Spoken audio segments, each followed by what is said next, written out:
ബാപ്പ മരിച്ച കുട്ടിനെയാണ് സാധാരണ യത്തീം എന്ന് പറയലേ. എന്നാൽ ഇപ്പത്തെ കാലത്ത് യത്തീം എന്ന് പറയേണ്ടത് ബാപ്പ മരിച്ച കുട്ടിനെ അല്ലാന്നാ.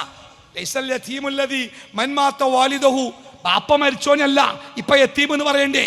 ബാപ്പി ഇമ്മി ഒക്കെ ഉണ്ടായിട്ടും നിയന്ത്രിക്കാനും പറഞ്ഞു കൊടുക്കാനും ഉപദേശിക്കാനും തിരുത്താനും ആളില്ലാതെ അങ്ങാടിയിലൂടെ അലഞ്ഞു നടക്കുന്ന മക്കളുണ്ടല്ലോ, അവരെയാണ് നമ്മൾ പുതിയ കാലത്ത് യത്തീം എന്ന് വിളിക്കണ്ടേ.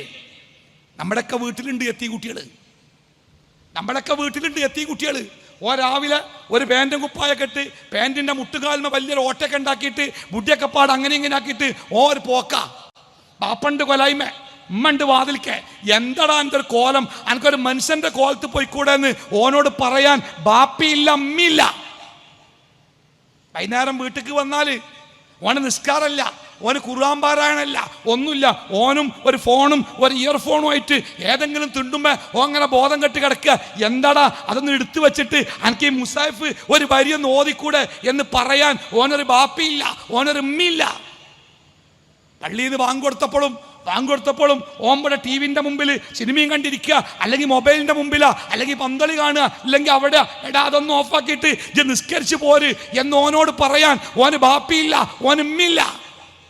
നമ്മുടെ മക്കള് ചുണ്ടൊക്കെ ചോപ്പിച്ച് മുടിയൊക്കെ പുറത്താക്കി ശരീരമൊക്കെ പുറത്ത് കാണിച്ച് മക്കള് സ്കൂളിലേക്ക് കോളേജിലേക്ക് ഇറങ്ങിപ്പോകുമ്പോൾ മോളെ അങ്ങനെ പോകല്ലേ, ആ പോക്ക് കത്തിയാളുന്ന നരകത്തിലേക്കാണ് എന്ന് മക്കളോട് പറയാൻ അവൾക്ക് ബാപ്പല്ല, അവൾക്ക് ഉമ്മല്ല.